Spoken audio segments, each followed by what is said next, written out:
Si tu plan es mejor que el mío, pon la certeza en mi corazón. Si yo solo alcanzo a ver humanamente, si por ser mi Dios ves más allá, ayúdame a confiar para amar tu perfecta voluntad. Si te estoy pidiendo cosas que no son tan buenas para mí, por favor, recuérdame que tú me amas. Siempre ha sido así. Se hará la voluntad de Dios. Se hará la voluntad de Dios. Se hará la voluntad de Dios. Se hará la voluntad de Dios. Un pequeño anuncio así. Se suponía, según el programa, que teníamos pláticas hasta en la tarde, pero parece ser que se va a cortar con la misa a las 2 de la tarde. De todas maneras, nos vamos a quedar, por si alguien quiere quedarse y hacer una charla ya más informal. Nada más queremos anunciarles que después de la misa, ¿cómo a qué hora sería, Germán? No, pero el estar aquí, de 2 a 3 es la misa, de 3 a 4 la comida, y como a las 5 de la tarde, si gustan, los que quieran, venimos a hacer una charla aquí entre amigos, nada más. ¿De acuerdo? Bueno. Entre compas. ¿Mande? ¿Desde las 4? Sí, por eso, dijimos que la misa termina como a las 3, es de 2 a 3. De 3 a 4 la comida y a las 4 aquí. O dije, no dije yo dije a las 5, ya me quiero ir. ¿Mandé? Pues escucha otra. No, porque yo no he escuchado misa. La santidad divina, esta santidad divina es, como decíamos, entre dos. Y a veces nos cuesta mucho trabajo poder agarrar, afianzar este concepto, porque siempre vemos a Dios como un ser distinto de mí. Quizá yo espero que ya no lo veamos lejano, porque siempre tenemos la costumbre de ver a Dios lejano de nosotros. Lejano no en distancia, sino en vida. Ahora probablemente ya tengamos una idea un poquito más concreta. Dios no es un ser lejano, pero aunque esté cercano, lo seguimos viendo como Él y yo. Y eso me separa de Dios. Por mucho culto que le tenga, por mucho respeto que le tenga, por mucho todo lo que ustedes quieran, es Él y yo. Y eso sigue siendo voluntad humana. En la historia de la santidad ha habido grandes santos que se han acercado mucho a este punto. Quizá dos de los más grandes acercamientos que ha habido son San Juan de la Cruz. ¿Sí? ¿Sí conocen a San Juan de la Cruz? No. San Juan de la Cruz por la unificación de voluntades, y Conchita Cabrera de Armida. Conchita Cabrera de Armida obtiene un don, Jesús le da un don, que es el don ¿de qué? La encarnación mística. O sea, le dice Jesús a ella, el que te toca a ti, toca al Verbo. O sea, es una unión ya muy, muy estrecha. Santa Teresita del Niño Jesús, en sus pensamientos, en su forma de ir teniendo una idea de Dios, llega a decir, a pensar que si Dios es ya vida de ella, entonces sus actos deben ser divinos. Fabuloso, se acercó hasta la divina voluntad, pero no lo pudo obtener porque no era el tiempo. Dios no había decidido todavía darlo. Son los ejemplos que quizá tengamos más cercanos a esto. Entonces son dos seres, muy juntos, un ser dentro del otro, pero dos seres. Vamos a leer dos lecturas de Luisa y espero que nos quede más claro cómo es esta santidad.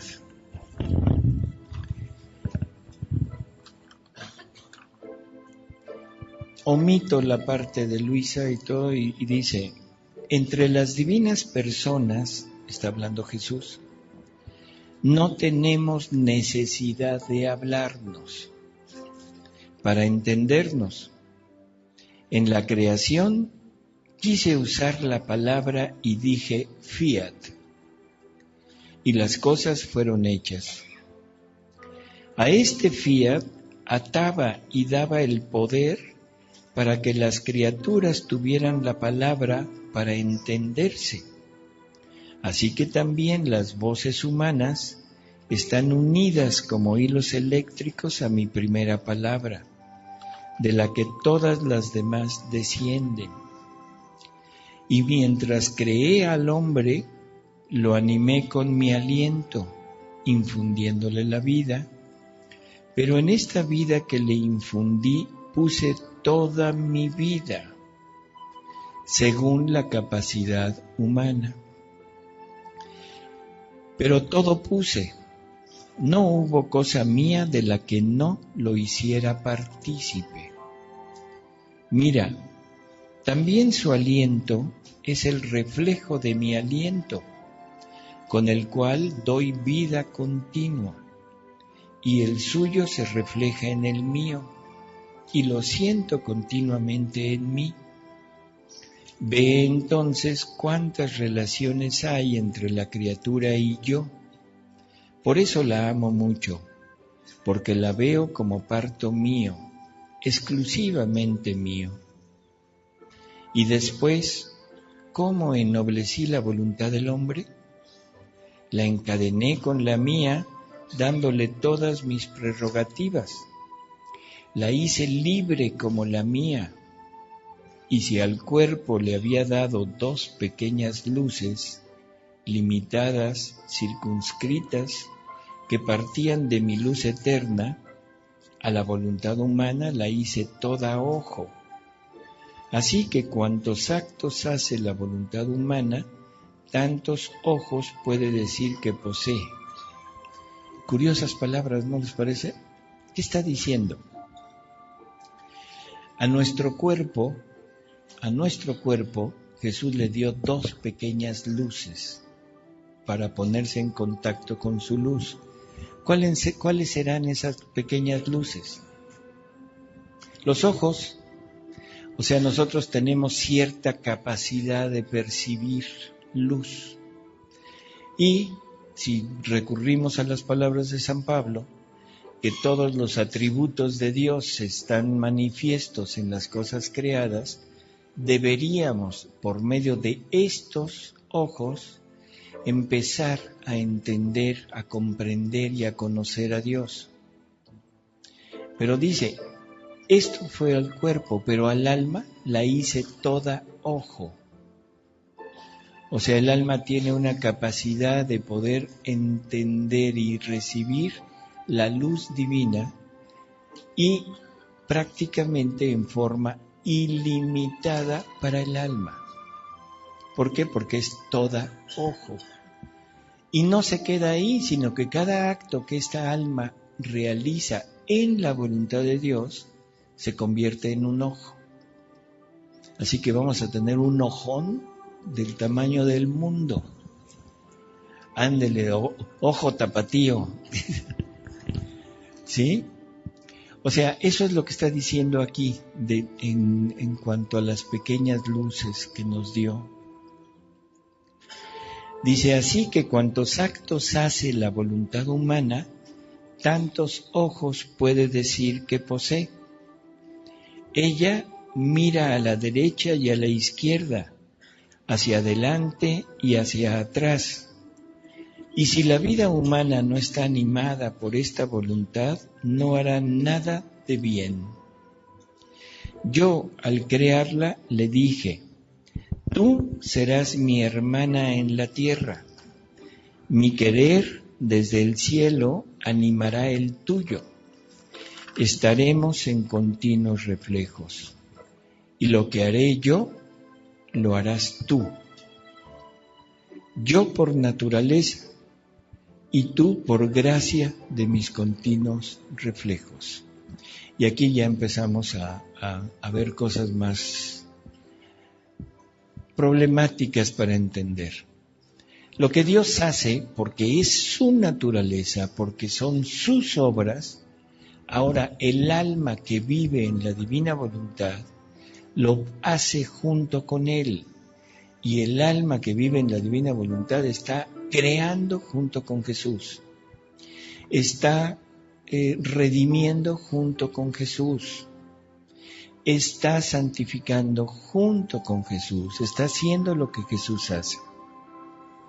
Y probablemente en sus mentes ya saltó ahorita una duda.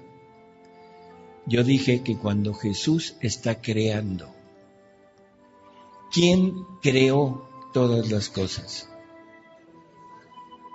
La creación se le atribuye al Padre, ¿verdad?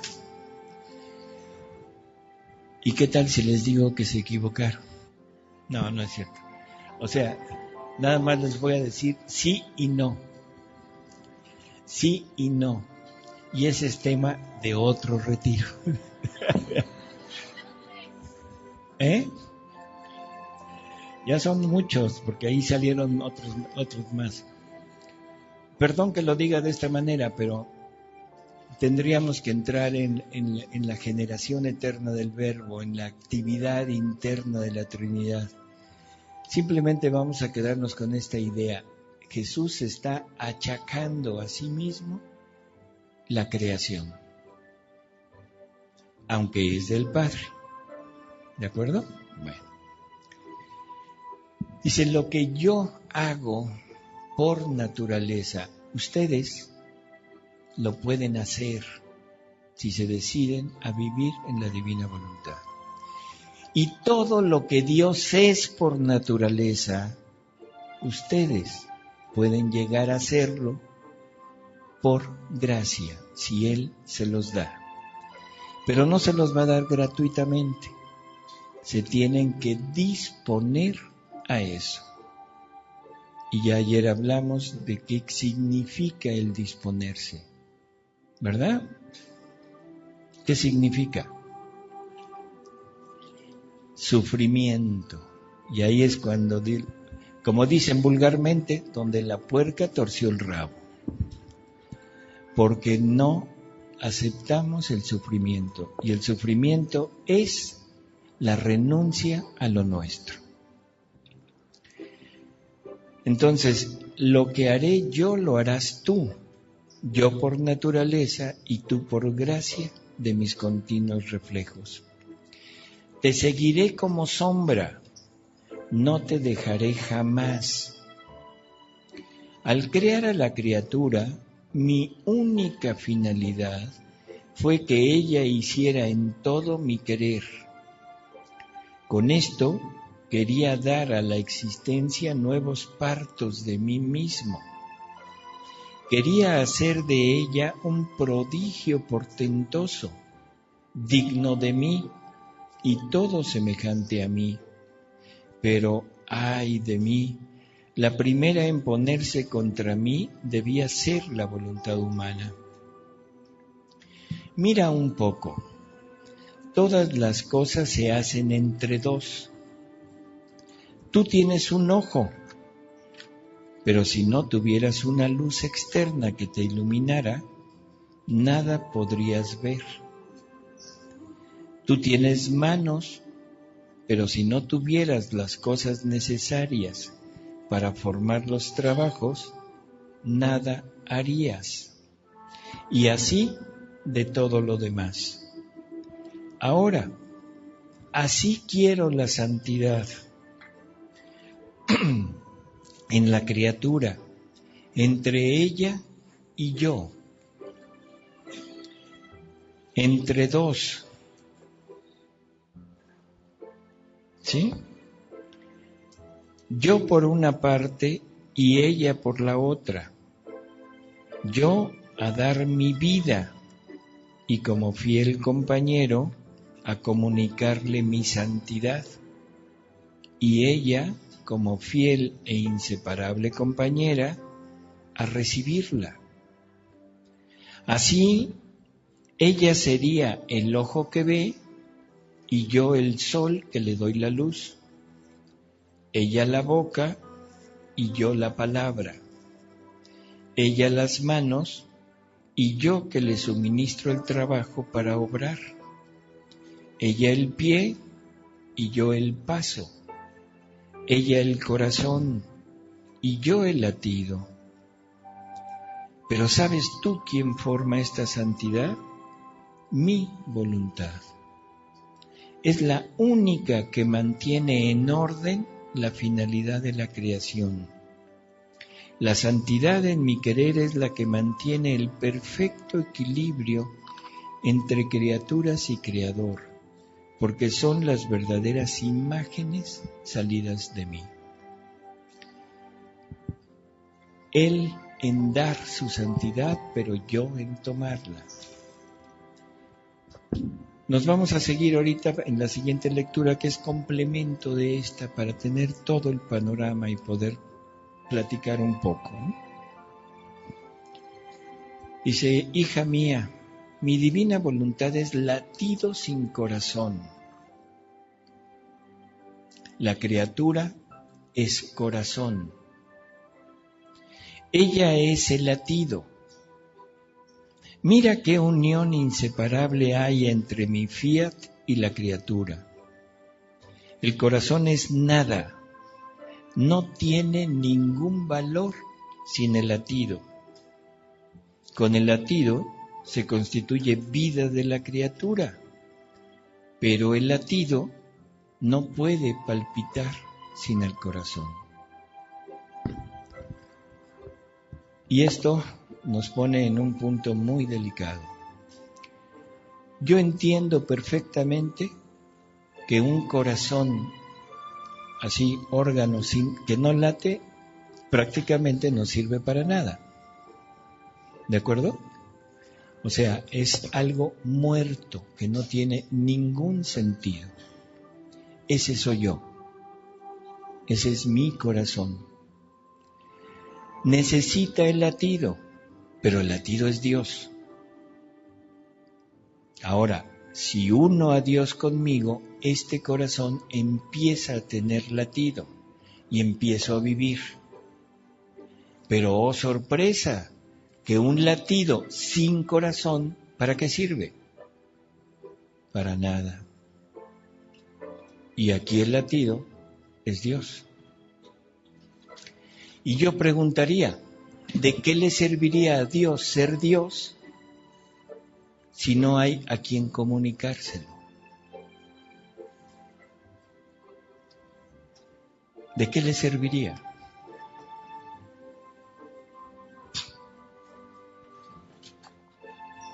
¿Nadie se anima a que le diga está equivocado?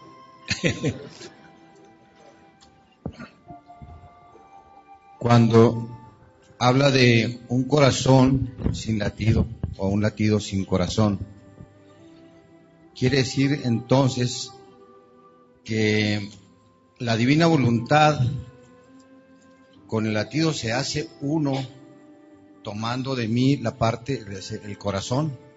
O sea, ese es lo que hace la unidad con uno, la divina voluntad.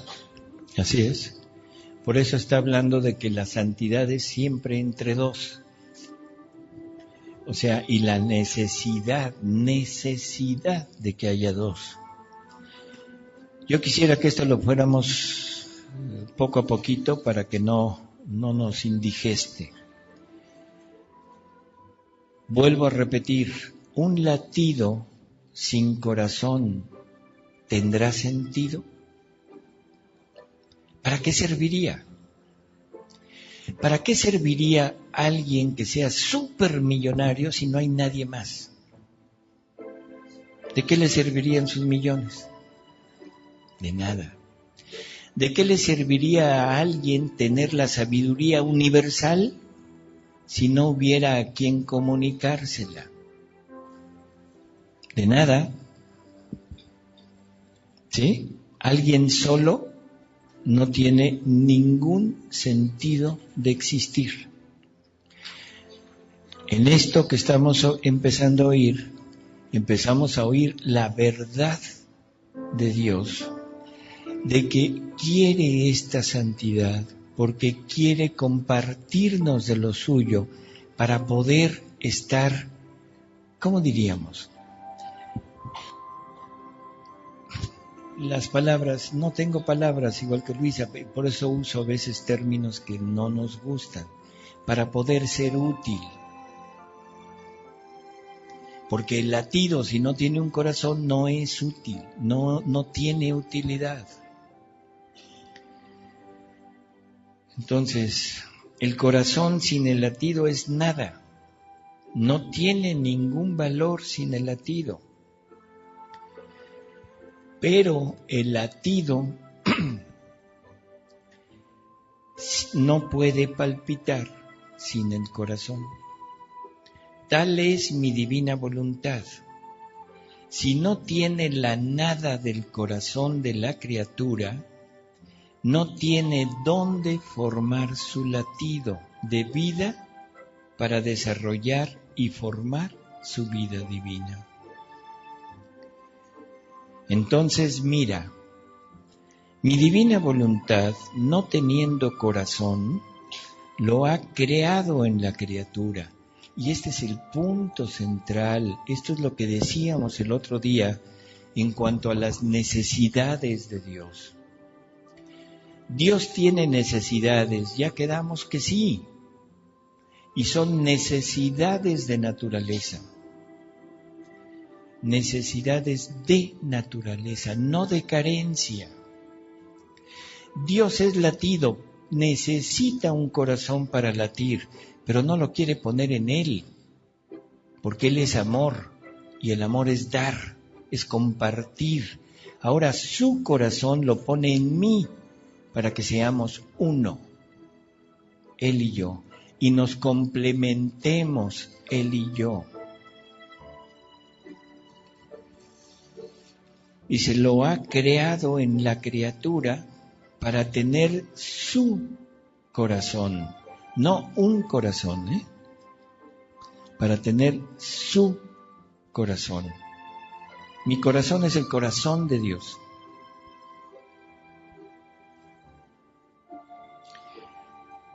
Para tener su corazón donde poder formar su latido. Además de esto, mi divina voluntad es respiro sin cuerpo. La criatura es el cuerpo. Ella, la divina voluntad, es el respiro. El cuerpo sin el respiro está muerto. Así que quien forma el respiro de la criatura es mi divina voluntad. Por eso se puede decir, el cuerpo de ella, de la divina voluntad, es el de la criatura. Es el de la criatura. Y el respiro de la criatura es el de mi voluntad.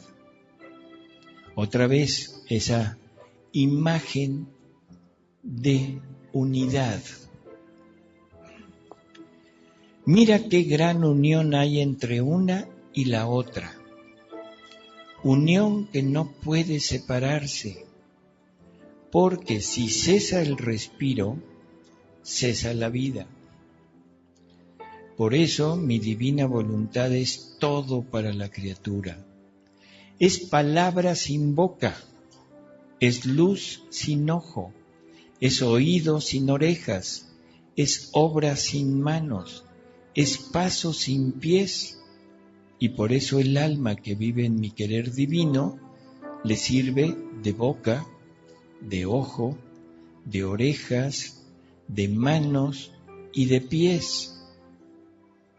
Ella, la divina voluntad, se restringe para encerrarse en la criatura, mientras permanece inmensa y victoriosa, forma en ella su reino, sirviéndose de ella como si fuese su cuerpo, donde late, respira, habla, obra, camina, etc.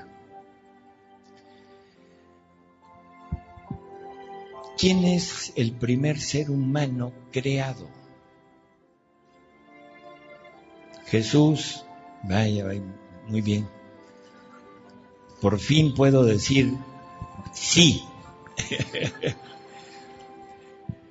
Así es sí, es Jesús. Y en Jesús es donde se da esto. Para que entendamos qué es la humanidad de Jesús. Para que entendamos que Jesús no viene a tomar una humanidad que no le corresponde. Que esa es la idea de que el Verbo encarnado toma una humanidad, se humilla a tomar una humanidad. No, ningún se humilla, es su humanidad. Una humanidad creada perfectamente para que la divinidad pueda desarrollar sus acciones fuera de la Trinidad.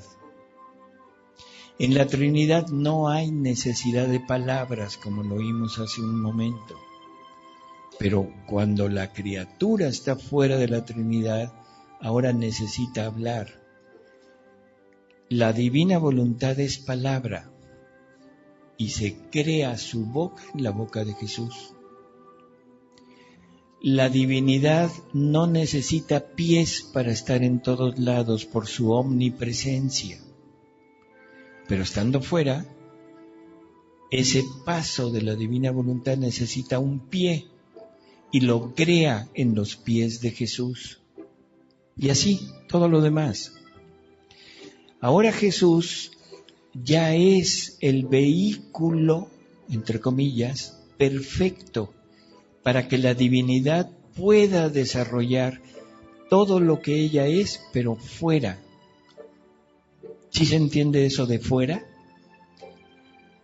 Y ahora nos quiere a nosotros igual que Él. Por eso es necesario que tengamos a Jesús en nosotros. Porque ahora, teniendo yo a Jesús en mí, tengo todo esto. Teniendo a Jesús en mí, puedo decir que esto que está haciendo la divinidad en la humanidad, en su propia humanidad, ahora se repite en mí. Esta es la santidad divina. A esto debemos llegar. A esto. A esa intimidad, no a estar junto a Dios, no a tener a Dios en mí, porque teniéndolo en mí todavía somos dos. Ya habíamos comentado lo de San Pablo, ¿se acuerdan? Ya no soy yo quien vive, es Jesús quien vive en mí. ¿Se acuerdan de esas palabras? ¿Y qué dijo después San Pablo?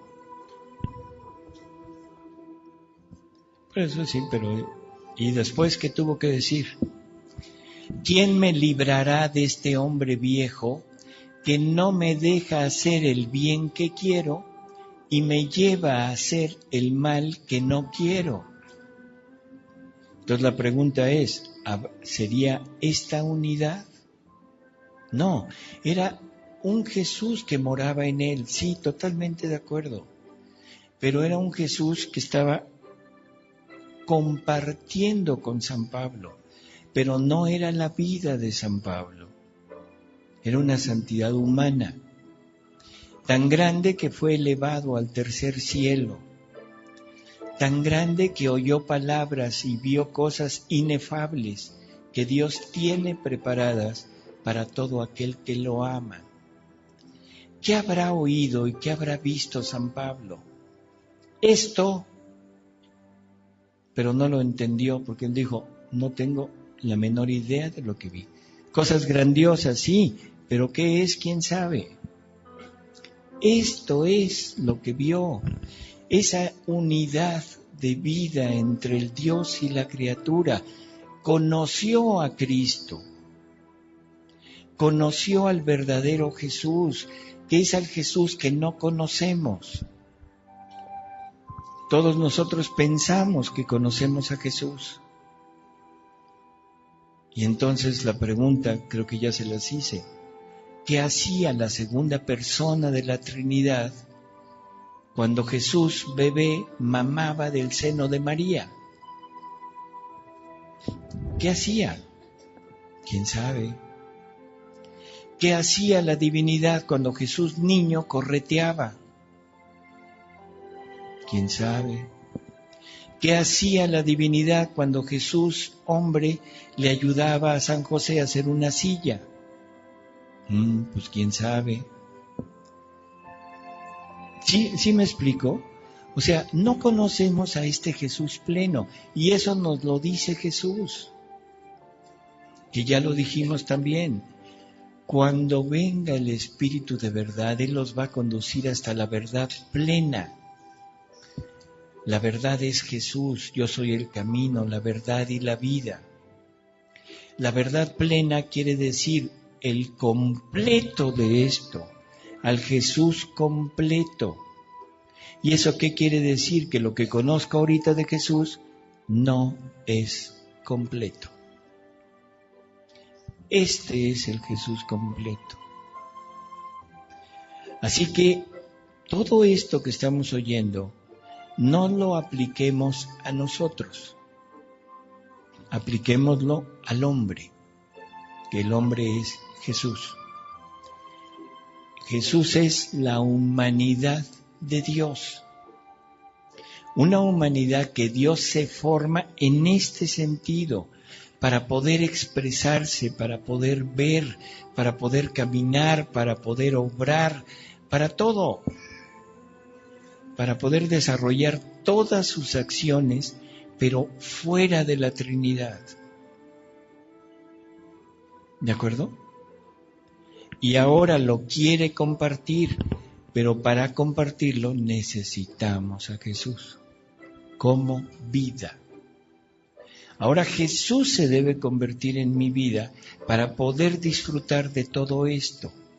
Ahora, si esto lo hiciera yo realidad, si ahorita yo estuviera viviendo en la divina voluntad, ¿realmente estaría yo hablando o estaría hablando Jesús? Jesús. ¿Estaría yo viendo o sería Jesús quien los estuviera viendo? Jesús. ¿Estaría yo caminando o sería Jesús caminando? Jesús. Todo sería Jesús. Y si todo es Jesús, todo lo que Jesús contiene lo contengo yo. Eso es algo que nunca, no importa lo que hagamos, lo podríamos lograr. Nunca podríamos llegar a una santidad de este tipo. No importa el movimiento, la congregación o lo que quiera que hagan. No se puede lograr porque es vida divina. Y el único que me puede comunicar vida divina es Jesús. ¿Sí? convirtiéndome en Jesús. ¿Qué pasa con los santos que declararon, ya no soy yo quien vive en mí, sino Cristo el que vive en mí? Ahí ellos manifiestan esa experiencia, pero no explican lo que estamos sabiendo ahora, el know-how de cómo llegar a ello. Eso lo vivieron. ¿Es el know-how o el enojao?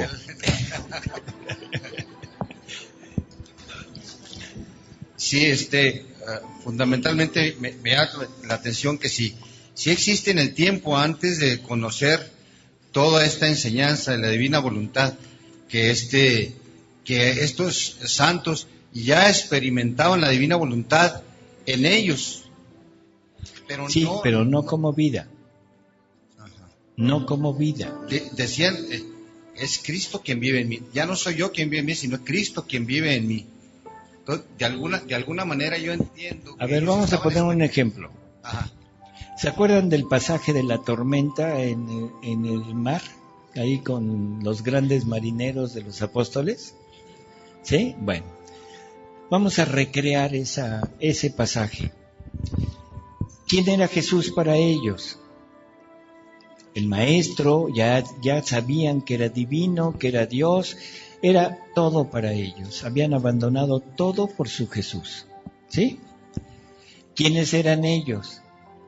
Los hombres rudos, pescadores de toda la vida, los expertos en el mar. Van a alguna parte, donde sea, y van en barco.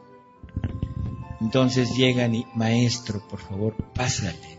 Casi le extienden ahí su ropa para que pise, que no se ensucie. ¿Y qué le dicen? Maestro, mira, aquí, sentadito aquí.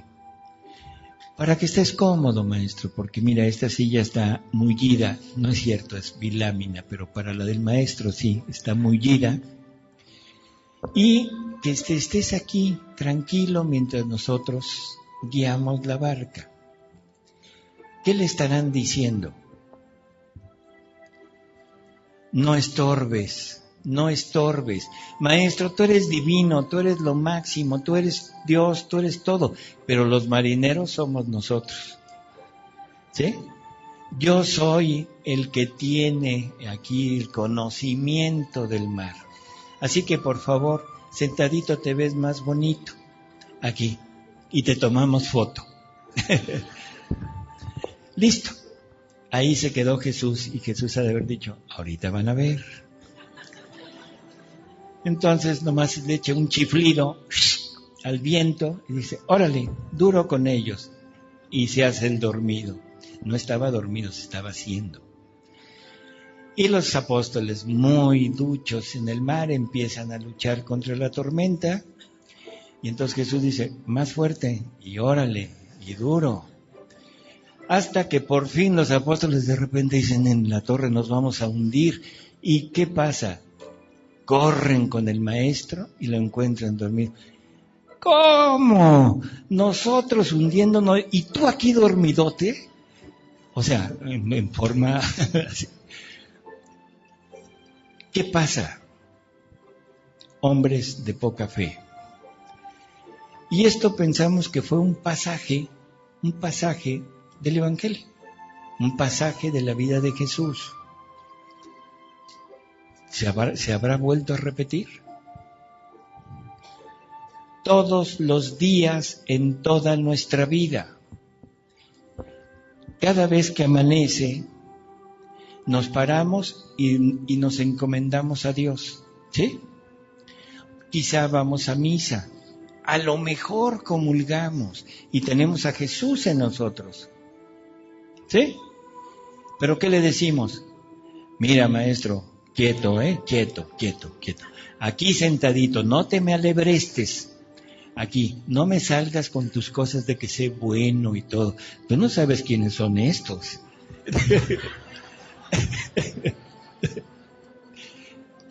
¿Sí? O sea, no tienes ni idea de quiénes son, así que aquí el que va a tratar con esto soy yo. ¡Ora, bola de tales! Porque Espérate, tápate los oídos, maestro. ¿Sí se entiende lo que estoy queriendo decir? ¿Sí? Bueno, eso es Jesús habitando en mí. Y yo, después de haberles dicho hasta la despedida, digo, ya no soy yo quien vive en mí, es Jesús que vive en mí. ¿Sí? ¿Sí se entendió? Porque lo tengo, pero no como vida. Lo tengo, pero no como vida. Por eso San Pablo dice, ya no soy yo, es Jesús, pero está escondido porque digo cada cosa que olvídense. No, San Pablo era un gran santo, pero dos vidas distintas. ¿De acuerdo? Entonces, el día de ayer también, Jesucristo, se ha dicho que ¿qué? que existen dos hombres con una misma amabilidad, con una misma cantidad de amabilidad. El segundo hombre más amable del mundo después de Jesús es San Francisco de Asís. San Francisco de Asís tiene una vida pues extraordinaria, ¿no? La conversión, el proceso, la vida, el camino, los discípulos inclusive, ¿no? La estigmatización. Usted nos habla de que la vida divina de los santos es que la santidad es una santidad humana. Mi cuestionamiento es, si se veía a San Francisco y la gente se evangelizaba con solo verlo, ¿hay una vida de santidad humana también en él? O sea, siendo la segunda persona más amable del mundo. O sea, siendo tal contacto con Dios, San Francisco de Asís. O sea, mi cuestionamiento es ese. La santidad de San Francisco, ¿cómo es? ¿Entra o no en la voluntad divina?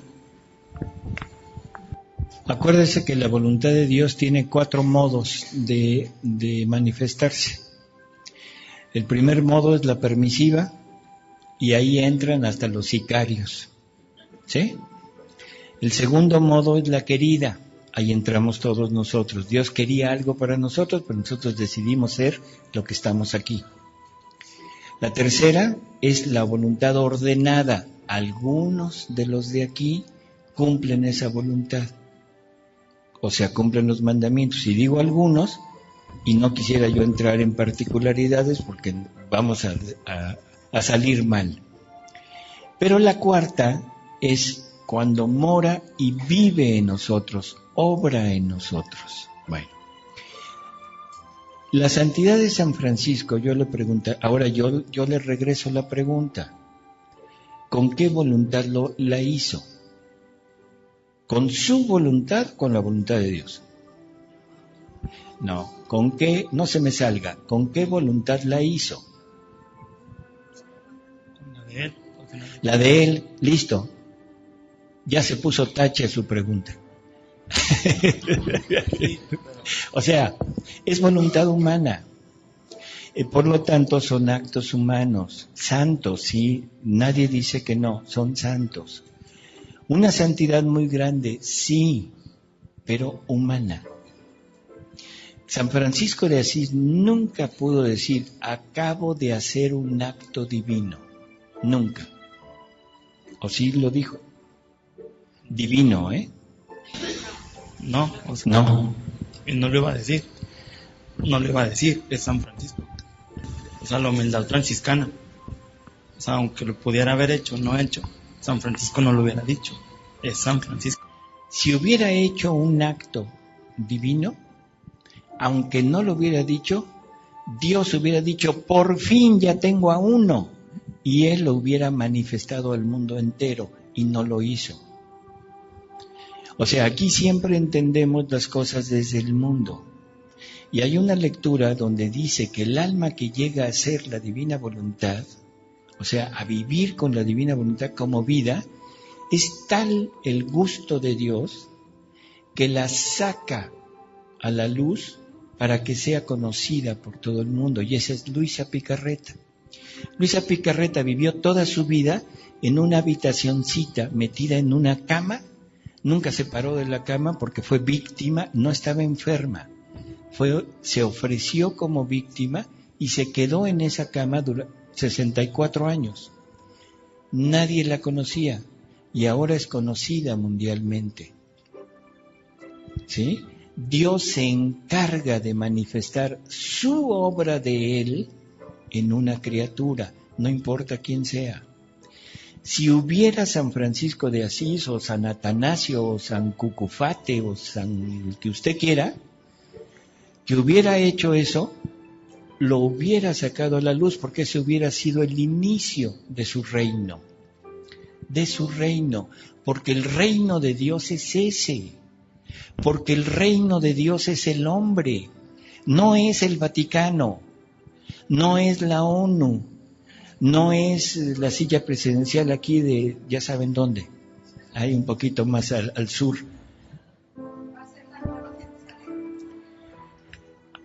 La Nueva Jerusalén, ¿está usted hablando de la que baja al mundo?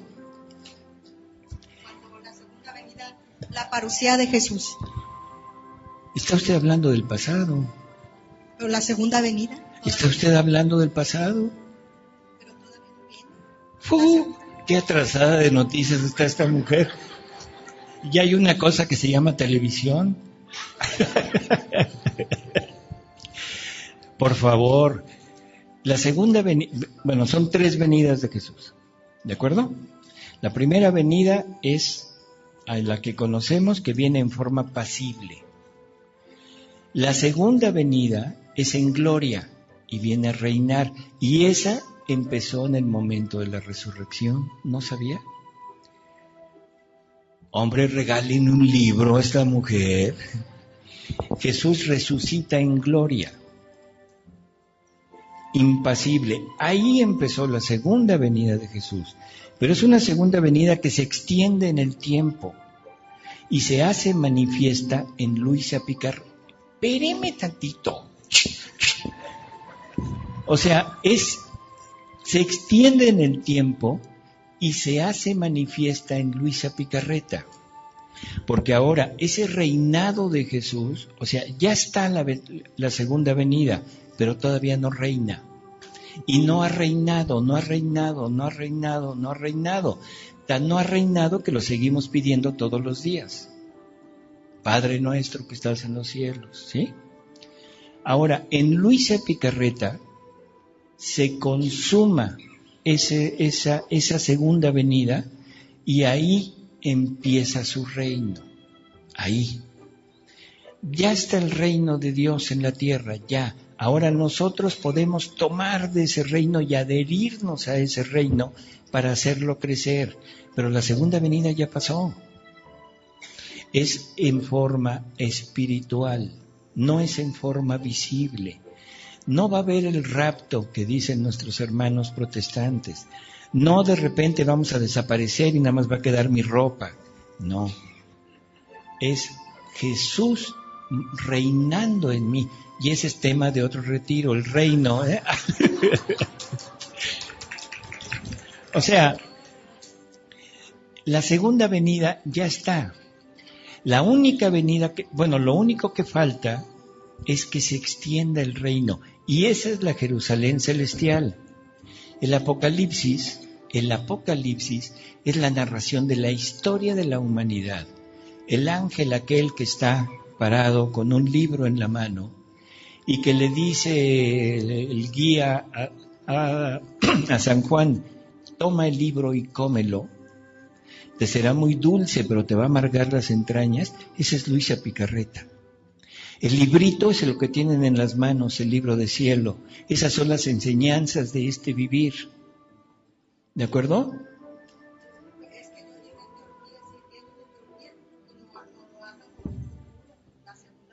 Bueno, es que fue antes, ¿no?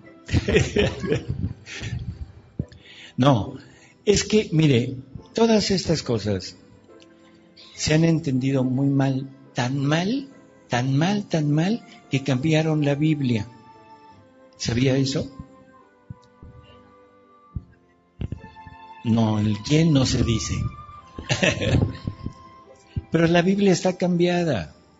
Hay dos pasajes de San Pablo donde San Pablo habla de una venida de Jesús. En uno de ellos habla de la segunda venida y el otro habla del fin del mundo. En uno, en la venida, para reinar está. Dice, no todos moriremos, pero todos seremos transformados. En la otra dice que hijo, no recuerdo las palabras, ahorita se lo leo, pero da a entender lo contrario. ¿Sí? Cuando San Pablo dice, no todos moriremos, está poniendo que va a haber algunos que van a permanecer vivos hasta el momento de la venida de Jesús. En el otro dice que todos, cuando hayamos resucitado, entonces seremos transformados, algo así. Ahí da por hecho que todos van a morir. Entonces, alguien, ese innombrable que no se dice quién, dijo, esto está mal, porque se contradicen. Y hay algo que se llama analogía fidei, que dice que no se pueden contradecir. Entonces, ¿qué cree? La solución más sencilla de plumazo. El hecho de no morir y de permanecer hasta el final, hasta el juicio final, eso contradice la ley de la muerte. Y es una ley universal que no se puede omitir. No hay nadie, y nadie así recalcado, lo digo con toda intención, nadie que haya llegado al otro lado sin morir. ¿De acuerdo? Nadie. Esta segunda venida es una segunda venida espiritual para reinar en su reino que somos nosotros. Y en la medida que vayamos sabiendo más, ese reino se va a ir extendiendo. En el Génesis había un árbol de la vida, un Jesús manifestado en el interior del hombre, que era el paraíso. En la Jerusalén celestial que baja, hay múltiples árboles de la vida en las orillas del río que cruza por la mitad de la ciudad. Y esos árboles de la vida que darán fruto 12 veces al año, somos todos los que queramos vivir la vida de Jesús.